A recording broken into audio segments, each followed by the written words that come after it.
Hello दोस्तों, स्वागत करता हूं आप सभी का आपके अपने यूट्यूब चैनल स्टडी प्लेटफॉर्म पे। आज के इस वीडियो में बात करेंगे एजुकेशन के आंसर की के बारे में।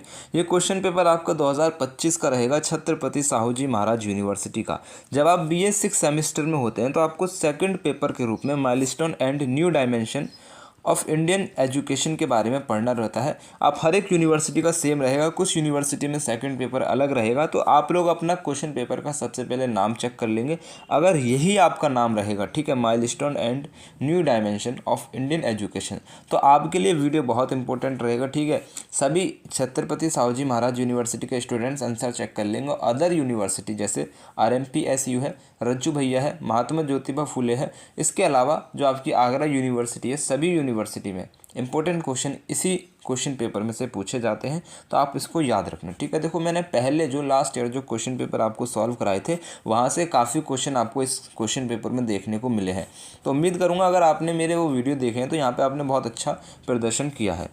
देखो, पहला क्वेश्चन आपसे पूछा गया है, निम्नलिखित में से कौन सा, इसकी फुल फॉर्म जानिए, Pandit Madan Mohan Malviya national mission on teaching and teaching, ठीक है, टीचर एंड टीचिंग इसकी फुल फॉर्म हो जाएगी। तो निम्नलिखित में से कौन जो है पंडित मदन मोहन मालवीय नेशनल का इसका उद्देश्य नहीं है। तो ये वाली जो आपकी जो संस्था है, इसका उद्देश्य क्या नहीं है, क्वेश्चन आपसे पूछ रहा है। तो छात्रों को प्रत्यक्ष वित्तीय सहायता प्रदान करना, ठीक है, छात्रों को डायरेक्ट वित्तीय सहायता प्रदान करना Pandit Madan Mohan Malviya national mission on teachers and teaching जो संस्था है इसकी विशेषता नहीं रहेगी, उद्देश्य नहीं रहेगा।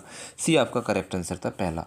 नेक्स्ट क्वेश्चन आपसे पूछा गया है, बनस्थली विद्यापीठ कहाँ पे स्थित है, ठीक है। तो बनस्थली विद्यापीठ आपकी राजस्थान में स्थित है। इंपॉर्टेंट क्वेश्चन है ये, क्वेश्चन गांठ बांध लो, आपकी यूनिवर्सिटी भी पूछेगी। ये क्वेश्चन इंपॉर्टेंट है, याद रखना। बनस्थली विद्यापीठ कहाँ पर स्थित है, राजस्थान में स्थित है, बी करेक्ट आंसर है। नेक्स्ट क्वेश्चन आपसे पूछा गया है, निम्नलिखित में से कौन सा संस्थान Pandit Madan Mohan Malviya national mission on teachers and teaching के तहत शिक्षक प्रशिक्षण से जुड़ा हुआ है। इंपॉर्टेंट क्वेश्चन है सभी के लिए। भारतीय प्रौद्योगिकी संस्थान से, भारतीय प्रबंधन संस्थान से हो जाएगा, राष्ट्रीय शैक्षिक योजना और प्रशासन से हो जाएगा। यहाँ पे आप इनकी शॉर्ट फॉर्म देख लेंगे, आपको बेहतर समझ में आ जाएगा। तो उपरोक्त सभी डी आपका करेक्ट आंसर रहेगा। नेक्स्ट क्वेश्चन आपसे पूछा जा सकता है, नवोदय विद्यालय समिति यानी कि NVS किस मंत्रालय के अंतर्गत कार्य करती है। आप सभी को लगा देना है, शिक्षा मंत्रालय के अंतर्गत कार्य करती है, ठीक है। NVS जो है शिक्षा मंत्रालय के अंतर्गत कार्य करती है, सी करेक्ट आंसर है। अगर आपने अभी तक वीडियो को लाइक नहीं किया तो वीडियो को एक लाइक ज़रूर करना है, जिससे हमारी मेहनत जो होती है उसको हमें मोटिवेशन मिलता है, ठीक है। वीडियो को अपने सभी दोस्तों के साथ शेयर करना है और चैनल पर नए हो तो चैनल को सब्सक्राइब करके बेल आइकन को ऑन करना है। आप हमारे चैनल को सब्सक्राइब करेंगे तो वो हमें सपोर्ट का काम करेगा, ठीक है। हम और बेहतर कंटेंट यहाँ पे आपको प्रोवाइड कराने के लिए सक्षम हो पाएंगे। नेक्स्ट क्वेश्चन आपसे पूछा गया है, EDUSAT किस वर्ष लॉन्च किया गया था। तो EDUSAT जो है आपका किस वर्ष लॉन्च किया गया, 2004 में लॉन्च किया गया है। इंपॉर्टेंट क्वेश्चन है, सभी यूनिवर्सिटी के लिए याद रखना। नेक्स्ट क्वेश्चन आपसे पूछा जा सकता है, EDUSAT आधारित शिक्षा को लागू करने के लिए मुख्य रूप से कौन सा मंत्रालय जिम्मेदार था। तो राइट आंसर यहाँ पे आपको इसका लगा देना है, शिक्षा मंत्रालय हो जाएगा, 6 का बी आपका करेक्ट आंसर है, ठीक है। मिनिस्ट्री ऑफ एजुकेशन इसके लिए जिम्मेदार रहेगी। नेक्स्ट क्वेश्चन आपसे पूछा गया है, NAD का पूरा नाम क्या है। What is the full form of NAD। बहुत इंपॉर्टेंट क्वेश्चन है सभी के लिए, हर एक यूनिवर्सिटी में क्वेश्चन पूछा जाएगा। नेशनल एकेडमिक डिपोजिटरी, ठीक है, नेशनल एकेडमिक डिपोजिटरी इसकी फुल फॉर्म हो जाएगी NAD की, याद रखिएगा। नेक्स्ट क्वेश्चन आपसे पूछा गया है, EDUSAT का एक प्रमुख उद्देश्य क्या था। EDUSAT का एक प्रमुख उद्देश्य आपका था दूरस्थ क्षेत्रों में गुणवत्ता शैक्षिक सामग्री प्रसारित करना, ये यहाँ पे करेक्ट आंसर है। नेक्स्ट क्वेश्चन आपसे पूछा गया है, EDUCOM का पूरा नाम क्या है। बहुत इंपॉर्टेंट क्वेश्चन है। EDUCOM का पूरा नाम हो जाएगा आपका एजुकेशनल कम्युनिकेशन, ठीक है, एजुकेशन कम्युनिकेशन आपकी इसकी फुल फॉर्म हो जाएगी, ये यहाँ पे करेक्ट आंसर है। चलो नेक्स्ट क्वेश्चन है, EDUCOM में निम्नलिखित में से कौन सी तकनीकें उपयोग की जाती हैं। इंपॉर्टेंट क्वेश्चन है, याद रखना। क्लाउड कंप्यूटिंग हो जाएगा, स्मार्ट कक्षाएं, आभासी वास्तविकता, यानी कि उपरोक्त सभी है, डी आपका करेक्ट आंसर रहेगा। नेक्स्ट क्वेश्चन आपसे पूछा गया है, 19वीं सदी के अंत से देखी गई औसत वैश्विक तापमान वृद्धि को किस शब्द से जाना जाता है। तो वैश्विक ताप वृद्धि से जाना जाता है, ठीक है। 19वीं सदी के अंत से देखी गई औसत वैश्विक तापमान वृद्धि को हम जो है वैश्विक ताप वृद्धि के नाम से जानते हैं। नेक्स्ट क्वेश्चन आपसे पूछा गया है, हाँ नेक्स्ट क्वेश्चन आपसे पूछा गया है स्वायम का पूरा नाम क्या है। ठीक है, SWAYAM स्वायम का पूरा नाम क्या रहेगा। तो study web of active learning for young aspiring minds. ठीक है, ये इसकी फुल फॉर्म रहेगी, याद रखिएगा। फुल फॉर्म से आपसे क्वेश्चन पूछा जाएगा, आप किसी भी यूनिवर्सिटी से हो सकते हैं। नेक्स्ट क्वेश्चन है स्वयं का मुख्य लाभ क्या है। स्वयं का मुख्य लाभ क्या रहेगा। राइट आंसर आपको लगाना है सभी शिक्षार्थियों को मुफ्त और उच्च गुणवत्ता वाली शिक्षा प्रदान करना इसका जो है मुख्य लाभ होने वाला है। नेक्स्ट क्वेश्चन आपसे पूछा गया है ग्रीन हाउस प्रभाव में निम्नलिखित में से कौन सी गैस सबसे महत्वपूर्ण योगदान करती है। तो राइट आंसर आपको लगा देना है कार्बन डाइऑक्साइड हो जाएगा, सी करेक्ट आंसर है। इंपॉर्टेंट क्वेश्चन है। ठीक है, ग्रीन हाउस से रिलेटेड कार्बन डाइऑक्साइड आपको लगा देना है, क्वेश्चन समझ आए या ना आए। नेक्स्ट क्वेश्चन है निम्नलिखित में से कौन सी स्वायम की विशेषता नहीं है। तो राइट आंसर आपको लगा देना है केवल भौतिक कक्षाएं, ये इसकी विशेषता नहीं रहेगी। नेक्स्ट क्वेश्चन आपसे पूछा गया है प्राकृतिक संसाधनों की क्षीणता का मुख्य कारण कौन सी मानवीय गतिविधि है। तो राइट आंसर आपको लगा देना है अति जनसंख्या वृद्धि, सी करेक्ट आंसर हो जाएगा। नेक्स्ट क्वेश्चन आपसे पूछा गया है नवोदय विद्यालय योजना कब शुरू की गई थी। तो नवोदय विद्यालय योजना 1985 में शुरू की गई थी, बी आपका करेक्ट आंसर रहेगा। ठीक है, 1985 और 1986, आपका 1986 वैसे ज़्यादातर सर्च करने पे आपको मिलेगा, लेकिन 1986 ऑप्शन में नहीं है, तो करीब में आपको 1985 नज़र आ रहा है। अगर आपको आपके एग्ज़ाम में अगर आप अदर यूनिवर्सिटी से 1986 नज़र आए तो आपको लगा देना है, कोई दिक्कत नहीं रहेगी। नेक्स्ट क्वेश्चन आपसे पूछा गया है निम्नलिखित में से कौन सा मॉक्स का लाभ नहीं है। ठीक है, तो राइट आंसर यहाँ पे आपको इसका लगा देना है शिक्षार्थियों के लिए सीमित सीटें जो हैं मॉक्स का लाभ नहीं हो जाएगा, भी यहाँ पे करेक्ट आंसर है। नेक्स्ट क्वेश्चन है शांति निकेतन की स्थापना किस वर्ष हुई थी। शांति निकेतन की स्थापना जो हुई थी 1883 में हुई थी, सभी के लिए इंपॉर्टेंट क्वेश्चन हो जाएगा। नेक्स्ट क्वेश्चन आपसे पूछा जा सकता है शांति निकेतन से विकसित होने वाले विश्वविद्यालय का नाम क्या हो जाएगा। तो विश्व भारती विश्वविद्यालय शांति निकेतन से विकसित होने वाले विश्वविद्यालय का नाम है, डी करेक्ट आंसर है। अगला क्वेश्चन है कि वनस्थली विद्यापीठ की स्थापना कब की गई थी। ठीक है, स्थापना कब हुई थी। तो क्वेश्चन आपसे कर रहा है वनस्थली विद्यापीठ की स्थापना जो है कब की गई थी। राइट आंसर आपको लगा देना है 1935 में की गई थी, बी करेक्ट आंसर हो जाएगा। इंपॉर्टेंट है सभी के लिए। निम्नलिखित में से कौन से संस्थान स्वयं पाठ्यक्रम में योगदान देते हैं। तो IIT और IIM हो जाएगा, इग्नस हो जाएगा, NPTEL हो जाएगा, उपरोक्त सभी हो जाएंगे, डी आपका करेक्ट आंसर है। नेक्स्ट क्वेश्चन आपसे पूछा गया है NIRF कब शुरू किया गया था। राइट आंसर आपको लगाना है 2015 में किया गया था, सभी के लिए इंपॉर्टेंट है, सी क्वेश्चन राइट आंसर हो जाएगा। नेक्स्ट क्वेश्चन है वनस्थली विद्यापीठ की स्थापना में मुख्य प्रमुख भूमिका किसकी थी। तो राइट आंसर आपको लगा देना है श्रीमती रतन शास्त्री और पंडित हीरालाल शास्त्री हो जाएंगे। ठीक है, बी करेक्ट आंसर है। अच्छा, अगर आप एजुकेशन का सेकंड पेपर के लिए वीडियो देख रहे हैं अपने एग्ज़ाम के लिए, तो आपके लिए पूरा प्लेलिस्ट मैंने तैयार करके ऊपर आई बटन में दे दिया है। ठीक है, ये आपको आई बटन ज़रूरी नहीं है अभी देखने को मिलेगा, या आपको शुरू में मिल जाएगा या फिर लास्ट में, बीच में कहीं भी दिया जा सकता है। ठीक है, और आई बटन का इंतज़ार नहीं करना है तो वीडियो के डिस्क्रिप्शन में आपको प्लेलिस्ट का लिंक मिल जाएगा, उस पर क्लिक करके आप पूरा प्लेलिस्ट देख सकते हैं। ठीक है, चलो नेक्स्ट क्वेश्चन है वनस्थली विद्यापीठ का प्राथमिक केंद्र क्या है। तो वनस्थली विद्यापीठ का प्राथमिक केंद्र होता है महिला शिक्षा। ठीक है, इसका प्राथमिक केंद्र होता है वुमेन एजुकेशन, भी करेक्ट आंसर है। नेक्स्ट क्वेश्चन आपसे पूछा गया है सामान्य श्रेणी के राज्यों के लिए RMSA की वित्त पोषण योजना क्या है। राइट आंसर आपको लगा देना है 75% केंद्र और 25% राज्य, भी करेक्ट आंसर हो जाएगा। नेक्स्ट क्वेश्चन आपसे पूछा गया है मूक का एक प्रमुख फीचर क्या है। तो मूक का एक प्रमुख फीचर आपका हो जाएगा आत्मगति से सीखना, प्रशिक्षक नेतृत्व वाली ऑनलाइन चर्चाएं, कोर्स पूरा करने पर प्रमाण पत्र, यानी कि ये सभी हो जाएंगी विशेषता इसकी। अगला क्वेश्चन है निम्नलिखित में से कौन सा जीवाश्म ईंधन नहीं है। तो कोयला, पेट्रोलियम और प्राकृतिक गैस आपकी जीवाश्म ईंधन हो जाएंगी, और पवन ऊर्जा आपकी जीवाश्म ईंधन नहीं रहेगी, सी करेक्ट आंसर है। नेक्स्ट क्वेश्चन आपसे पूछा गया है Pandit Madan Mohan Malviya national mission on teachers and teaching से मुख्य रूप से कौन लाभान्वित होता है। तो इम्पोर्टेंट क्वेश्चन है सभी के लिए। विद्यालयों और कॉलेजों के शिक्षक एवं संकाय सदस्य हो जाएंगे, बी करेक्ट आंसर है। नेक्स्ट क्वेश्चन है श्री अरविंदो आश्रम की स्थापना किस वर्ष हुई थी? सभी के लिए बहुत इंपॉर्टेंट क्वेश्चन। 1926 में श्री अरविंदो आश्रम की स्थापना हुई थी, याद रखिएगा, आ सकता है। नेक्स्ट क्वेश्चन है श्री अरविंदो आश्रम की स्थापना के बाद उसके विकास में किसकी महत्वपूर्ण भूमिका रही है? तो यहाँ पे राइट आंसर आपको लगाना द मदर मीरा अल-फस्सा, ठीक है, अल-फासा, मीरा अल-फासा हो जाएंगी, ये यहाँ पे करेक्ट आंसर है। नेक्स्ट क्वेश्चन आपसे पूछा है कि एनवीएस का प्रबंध करने वाली प्रमुख संस्था कौन सी है? राइट आंसर यहाँ पे आपको इसका लगाना है नवोदय विद्यालय समिति, सी करेक्ट आंसर है। नेक्स्ट क्वेश्चन आपसे है कि श्री अरविंदो आश्रम कहाँ पर स्थित है? श्री अरविंद आश्रम आपका पुडुचेरी में हो जाएगा, बी करेक्ट आंसर है। नेक्स्ट क्वेश्चन है ई पाठशाला को किसने शुरू किया था? ई पाठशाला को आपका NCERT ने शुरू किया था, बी करेक्ट आंसर है। नेक्स्ट क्वेश्चन आपसे पूछा गया है ICDS के तहत कार्यान्वयन के लिए कौन सा मंत्रालय जिम्मेदार होता है? राइट आंसर आपको लगाना महिला एवं बाल विकास मंत्रालय हो जाएगा, डी करेक्ट आंसर है।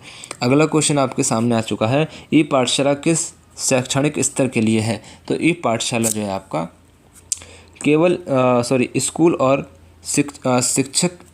शिक्षा पर के स्तर पर आधारित हो जाएगा, सी करेक्ट आंसर हो जाएगा। अगला क्वेश्चन है कि ई पाठशाला पहल की देखरेख कौन सा मंत्रालय करता है? राइट आंसर यहाँ पे आपको इसका लगाना है 37 का शिक्षा मंत्रालय, ये आपका करेक्ट आंसर हो जाएगा। अगला क्वेश्चन आपसे पूछा गया है बनस्थली विद्यापीठ किस शिक्षा प्रणाली का अनुसरण करता है? राइट आंसर आपको लगा देना है पंचमुखी शिक्षा मॉडल का, सी आपका करेक्ट आंसर हो जाएगा। अगला क्वेश्चन आपसे पूछा गया है निम्नलिखित में से कौन सा ई मैगजीन का उदाहरण हो जाएगा? करेक्ट आंसर आपको लगा देना विकिपीडिया जो है ई मैगजीन का उदाहरण हो जाएगा, 39 का, डी करेक्ट आंसर है। अगला क्वेश्चन आपसे पूछा गया है NIRF का पूरा नाम क्या है? NIRF का पूरा नाम आपका यहाँ पे हो जाएगा नेशनल इंस्टीट्यूशनल रैंकिंग फ्रेमवर्क, ये यहाँ पे करेक्ट आंसर है। अगला क्वेश्चन आपसे पूछा गया कौन सा वैश्विक संगठन समावेशी शिक्षा को बढ़ावा देता है? करेक्ट आंसर आपको लगा देना यूनेस्को हो जाएगा, बी करेक्ट आंसर है। अगला क्वेश्चन आपसे पूछा गया है समावेशी शिक्षा से किस समूह को सबसे अधिक लाभ होता है? करेक्ट आंसर आपको लगाना है सभी छात्रों जिनमें विकलांग छात्र भी शामिल हो जाएंगे, सी करेक्ट आंसर हो जाएगा। अगला क्वेश्चन आपसे पूछा गया है NIRF रैंकिंग कितनी बार जारी की जाती है? करेक्ट आंसर आपको लगाना वार्षिक, ठीक है, यानी कि एक साल में एक बार हो जाएगा, बी करेक्ट आंसर है। नेक्स्ट क्वेश्चन आपसे पूछा जा सकता है भारत में ICDS कार्यक्रम कब शुरू किया गया था? करेक्ट आंसर आपको लगाना 1975 में, ए करेक्ट आंसर है। अगला क्वेश्चन आपसे पूछा गया है निम्नलिखित में से कौन सी सेवा ICDS के तहत प्रदान नहीं की जाती? करेक्ट आंसर आपको लगा देना है वयस्कों के लिए प्राथमिक शिक्षा, बी करेक्ट आंसर है। अगला क्वेश्चन आपसे पूछा गया है ICDS का मुख्य लक्ष्य समूह कौन सा है? ICDS का मुख्य लक्ष्य समूह कौन सा रहेगा? गर्भवती महिलाएं और 6 वर्ष से कम उम्र के बच्चे, ये यहाँ पे करेक्ट आंसर है। अगला क्वेश्चन आपसे पूछा गया है भारत में शिक्षा का अधिकार RTE अधिनियम किस वर्ष पारित किया गया था? करेक्ट आंसर आपको लगाना है वर्ष 2009 में, बी आपका करेक्ट आंसर है। अगला क्वेश्चन आपसे यहाँ पे पूछा गया है कि NMEICT का पूरा नाम क्या है? इसकी फुल फॉर्म आपसे पूछ रहा है, तो सूचना और संचार प्रौद्योगिकी के माध्यम से शिक्षा हेतु राष्ट्रीय मिशन हो जाएगा, national mission on education through ICT, ठीक है, बी यहाँ पे करेक्ट आंसर हो जाएगा 48 का, करेक्ट आंसर आपको लगा देना है। नेक्स्ट क्वेश्चन आपसे पूछा गया है कि RTE अधिनियम के अनुसार क्या कोई स्कूल प्राथमिक शिक्षा पूरी होने से पहले किसी छात्र को निष्कासित कर सकता है? तो करेक्ट आंसर आपको लगा रहा है नहीं, शिक्षा का अधिकार अधिनियम के तहत निष्कासन की अनुमति नहीं देता, अनुमति नहीं है, तो यहाँ पे आपका बी करेक्ट आंसर हो जाएगा। नेक्स्ट क्वेश्चन आपसे पूछा जा सकता है NMEICT का मुख्य उद्देश्य क्या है? राइट आंसर आपको लगाना है शिक्षा की पहुंच बढ़ाने के लिए प्रौद्योगिकी का उपयोग करना, डी करेक्ट आंसर है।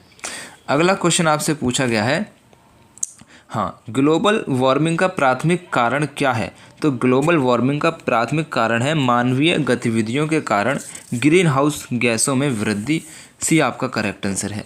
नेक्स्ट क्वेश्चन आपसे पूछा गया है मानवीय गतिविधियों के कारण कार्बन डाइऑक्साइड का सबसे बड़ा उत्सर्जक कौन सा क्षेत्र है? तो 52 का राइट आंसर आपको लगाना है उत्सर्जन क्षेत्र हो जाएगा, डी करेक्ट आंसर है।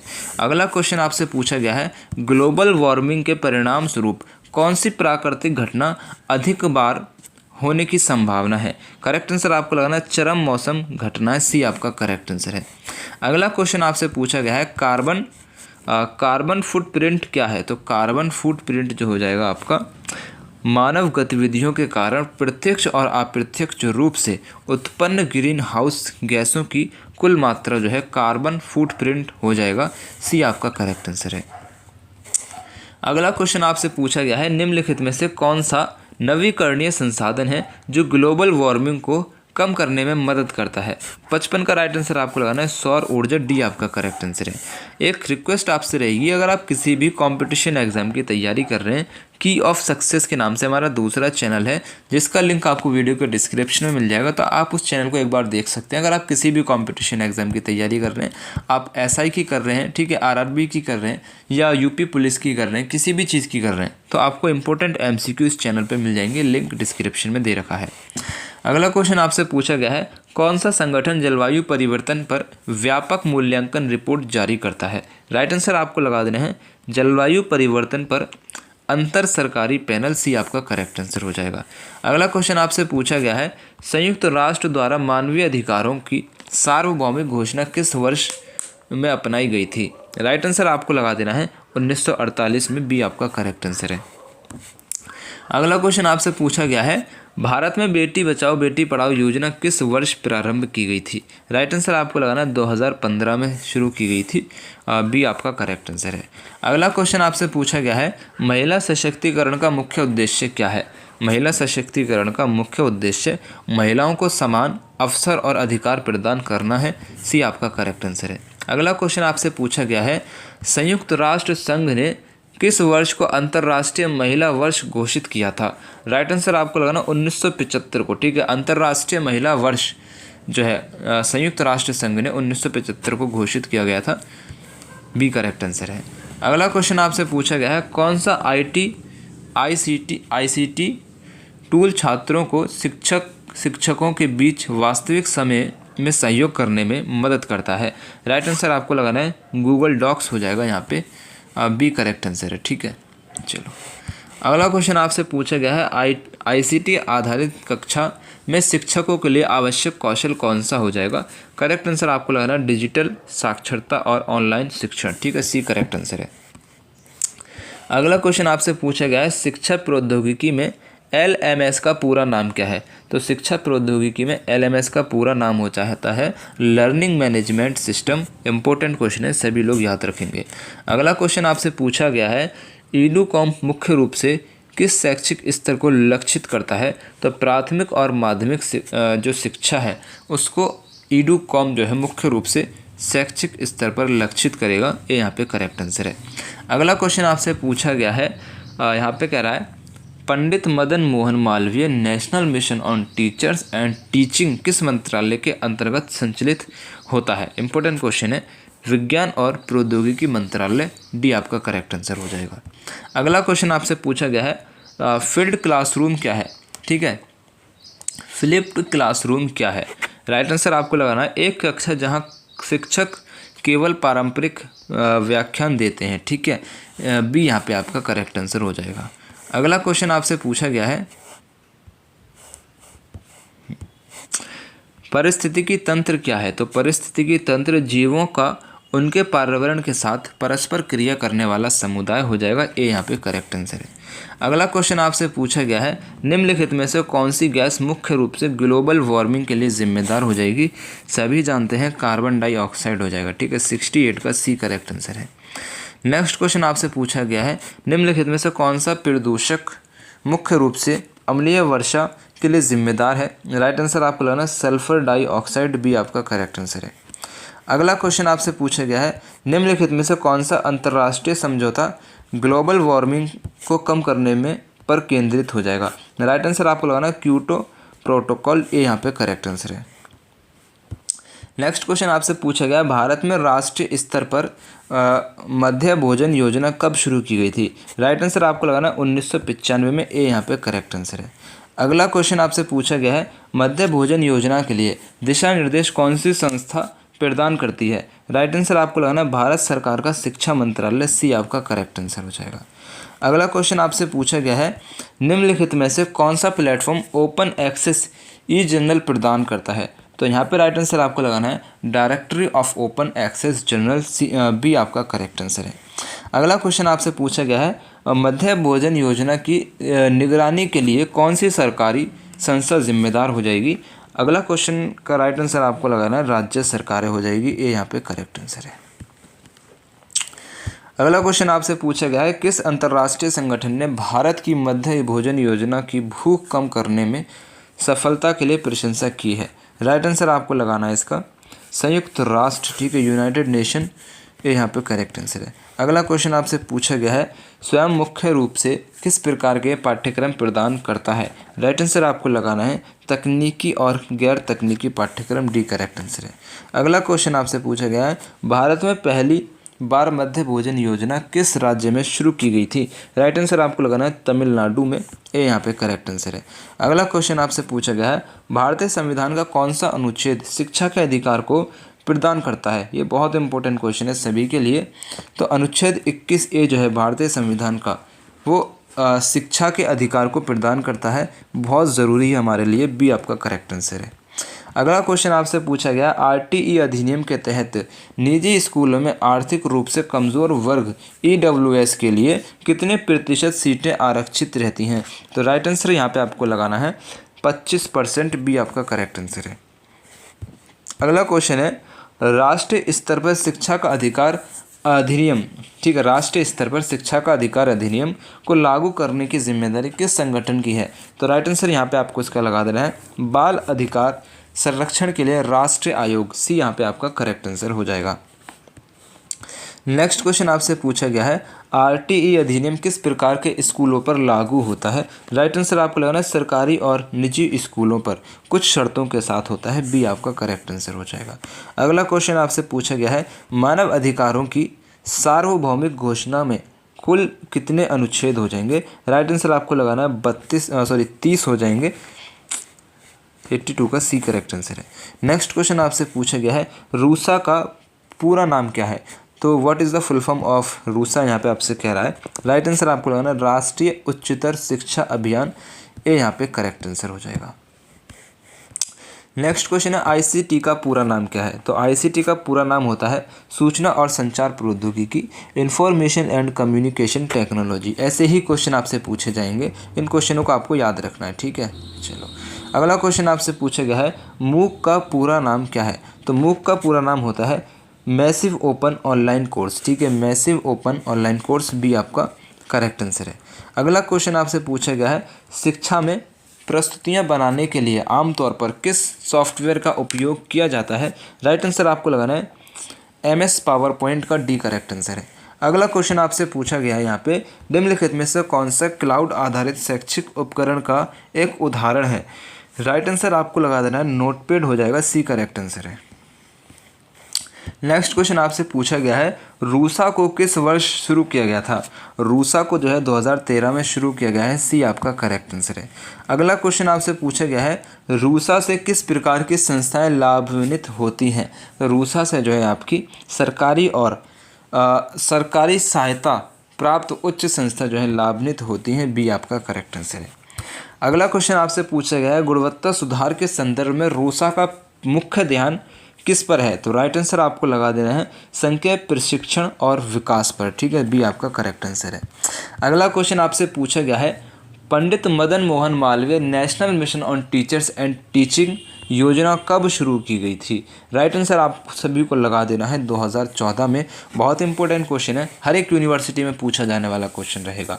नेक्स्ट क्वेश्चन है, RMSA को किस वर्ष शुरू किया गया था? ये भी इंपॉर्टेंट क्वेश्चन रहेगा, 2009 में शुरू किया गया था, याद रखेंगे।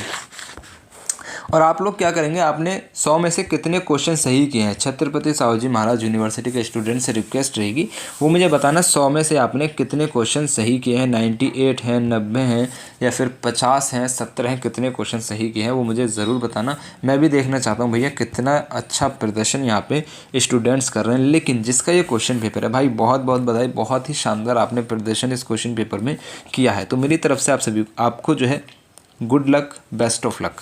चलो अगला क्वेश्चन आपसे पूछा गया है, NMEICT किस मंत्रालय की पहल हो जाएगी। तो राइट आंसर यहाँ पे आपको लगाना है संचार मंत्रालय, या फिर आपका दूसरा है शिक्षा मंत्रालय। इन दोनों में से एक ऑप्शन इसका रहेगा। तो कंफर्म मैं नहीं कह सकता यहाँ पे, आप इसका एक बार चेक कर लीजिएगा। अगला क्वेश्चन आपसे पूछा गया है, श्री अरविंद आश्रम द्वारा प्रचारित मुख्य दर्शन क्या है। राइट आंसर आपको लगाना है संपूर्ण योग हो जाएगा, डी आपका करेक्ट आंसर है। नेक्स्ट क्वेश्चन है, NVS का मुख्य उद्देश्य क्या है। तो NVS का मुख्य उद्देश्य होता है प्रतिभाशाली ग्रामीण बच्चों को गुणवत्तापूर्ण शिक्षा प्रदान करना, भी आपका करेक्ट आंसर हो जाएगा। अगला क्वेश्चन आपसे पूछा गया है, Pandit Madan Mohan Malviya national mission on teachers and teaching का दीर्घकालिक लक्ष्य क्या है। क्वेश्चन आपसे कह रहा है, राइट आंसर आपको लगाना है भारत में एक मजबूत शिक्षा ढांचा विकसित करना, भी आपका करेक्ट आंसर हो जाएगा। अगला क्वेश्चन आपसे पूछा गया है यहाँ पे, NVS से मुख्य रूप से कौन से छात्र लाभान्वित होते हैं। राइट आंसर आपको लगा देना है ग्रामीण क्षेत्रों के प्रतिभाशाली छात्र, भी आपका करेक्ट आंसर हो जाएगा। अगला क्वेश्चन आपसे पूछा गया है, जवाहर नवोदय विद्यालय यानी कि JNVS में शिक्षण का माध्यम क्या है। राइट आंसर आपको लगा देना है कक्षा 8 तक क्षेत्रीय भाषा, फिर अंग्रेजी या फिर हिंदी हो जाएगी, सी आपका करेक्ट आंसर है। अगला क्वेश्चन आपसे पूछा गया है, Pandit Madan Mohan Malviya national mission on teachers and teaching का पूरा नाम क्या है। मैं आपको बहुत देर से बताता चला आ रहा हूँ, ये यहाँ पे करेक्ट आंसर है। ये सभी यूनिवर्सिटी के लिए इंपॉर्टेंट है, याद रखिएगा। अगला क्वेश्चन आपसे पूछा गया, रूसा उच्च शिक्षा में समानता कैसे सुधारता है। ठीक है, रूसा उच्च शिक्षा में समानता कैसे सुधारता है, बहुत इंपॉर्टेंट क्वेश्चन है, सभी को याद रखना है। हाशिए के समुदाय के लिए गुणवत्तापूर्ण शिक्षा की समान पहुंच सुनिश्चित करके, भी यहाँ पे आपका करेक्ट आंसर है। तो यहाँ पे आपके टॉप 100 क्वेश्चन कराने की कोशिश की गई है। वीडियो पसंद आए लाइक ज़रूर करना है, अपने कॉलेज ग्रुप में वीडियो को शेयर करना है, जिस भी कॉलेज ग्रुप से आप जुड़े हुए हो, और हमारे चैनल को सब्सक्राइब करके हमारे इस फैमिली मेम्बर का हिस्सा बनना है और हमें सपोर्ट करना है। और मैं आपको ऐसे ही आगे तक सपोर्ट करता रहूँगा, इस बात का मेरा वादा रहेगा। चलो मिलते हैं फिर नेक्स्ट वीडियो में, तब तक के लिए जय हिंद, अल्लाह हाफिज़।